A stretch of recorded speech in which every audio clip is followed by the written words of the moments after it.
Olá! Hoje a gente vai embarcar numa viagem filosófica para tentar responder uma pergunta que parece simples, mas que é super profunda. Como é que a gente dá sentido para o mundo? E tudo isso começa com uma situação do dia a dia. Pensa só nisso por um instante. Alguém bate na mesa. Na hora, sem precisar pensar ou consultar um manual, a gente sabe que aquilo é um som. É um reconhecimento imediato. Mas como é que isso acontece? E olha, isso não vale só para o mundo físico, não. Quando a gente sente alguma coisa, tipo dor ou raiva, a gente também sabe o que é. Pode até ser difícil de botar em palavras, mas a gente identifica na hora. De onde que vem essa certeza toda? Pois é, essa busca pelo sentido das coisas foi a grande obsessão do filósofo Edmund Husserl. Ele viveu numa época em que a filosofia estava meio em crise, sabe? Toda dividida. E aí ele sentiu que precisava criar um método bem rigoroso para investigar justamente essas experiências e entender como o sentido aparece para nossa consciência. O resultado disso foi uma escola de pensamento inteiramente nova. Russell fundou uma escola de pensamento com um nome que pode até assustar um pouco no começo, mas que, na verdade, tem um significado bem direto: a fenomenologia. A palavra-chave aqui é fenômeno. Para Husserl, essa palavra, que vem do grego, não significa só uma aparência ou uma ilusão. Nada disso. Significa aquilo que se mostra, aquilo que se revela diretamente para a nossa consciência. A fenomenologia, então, é basicamente o estudo dessas revelações. Tá, mas como é que se estuda isso? Para colocar a filosofia numa base segura, quase como uma ciência, Husserl não queria ficar só na especulação, no achismo. Ele queria um método, um caminho bem claro para a gente chegar na compreensão. E a própria palavra método já dá a dica. Ela vem do grego métodos, que quer dizer, ao pé da letra, um caminho a ser percorrido. Husserl, então, está nos convidando para essa jornada, uma estrada com etapas bem definidas para investigar a nossa própria consciência. E esse caminho tem basicamente duas grandes paradas. Primeiro a gente olha para as coisas em si para encontrar a essência delas. Ele chamou isso de redução eidética. Depois, e aqui está o pulo do gato, a gente vira o nosso olhar para nós mesmos, para o sujeito que conhece. Essa é a redução transcendental. Então vamos lá, começando pela primeira parte do percurso, a busca pela essência, pelo sentido puro das coisas. Russell parte de uma pergunta bem ousada. Será que o ser humano é capaz de captar o verdadeiro sentido das coisas? Para ele, a resposta era um sonoro sim, e a nossa experiência diária já mostra isso.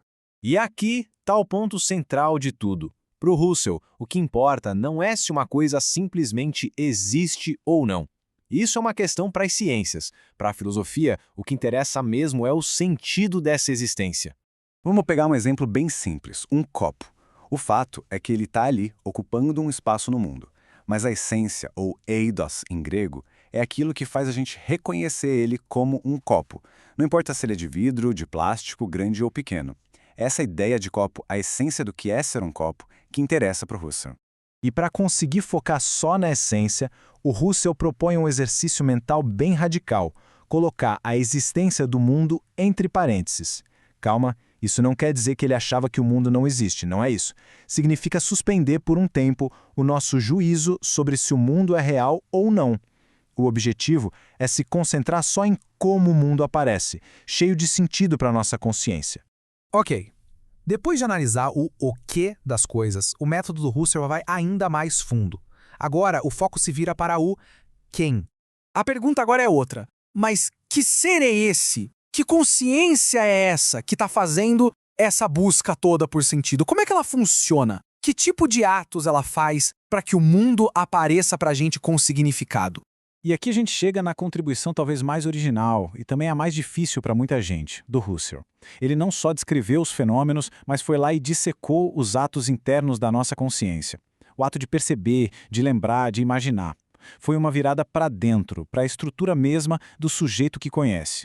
É o que ele chamou de sujeito transcendental, a estrutura pura que faz qualquer experiência ser possível. E foi justamente aí, nesse movimento de colocar a existência entre parênteses, que sem querer nasceu a semente de uma outra filosofia que causou uma baita bifurcação no pensamento do século XX. Pensa só, Husserl criou ferramentas incríveis para analisar a experiência.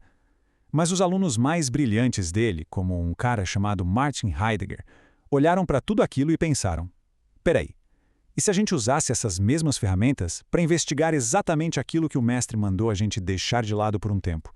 E se o fenômeno mais importante de todos for a própria existência? Essa tabela aqui resume bem a diferença. Olha só, enquanto Husserl estava focado na essência e nos atos internos de uma consciência transcendental, os existencialistas mergulharam de cabeça na existência concreta. Eles focaram no fato de ser no mundo, na angústia, na liberdade, na nossa finitude. Focaram no Dasein, que é o termo do Heidegger para o nosso modo de ser, o ser aí, que é jogado no mundo.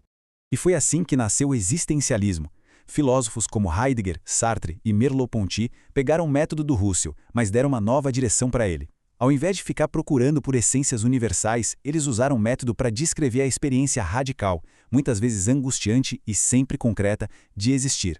Cada um do seu jeito. Heidegger focou no ser e no tempo, Sartre na liberdade radical e Merleau-Ponty na experiência do nosso corpo no mundo. E tudo isso nos deixa com uma pergunta central, que ecoa até hoje na filosofia. Para a gente se entender de verdade, para onde devemos olhar? Devemos seguir o Husserl e mergulhar nas estruturas da consciência, buscando a essência das coisas? Ou será que o caminho é seguir os existencialistas e encarar de frente o drama, a beleza e o absurdo da nossa existência concreta no mundo? Onde, afinal, está a chave para o sentido?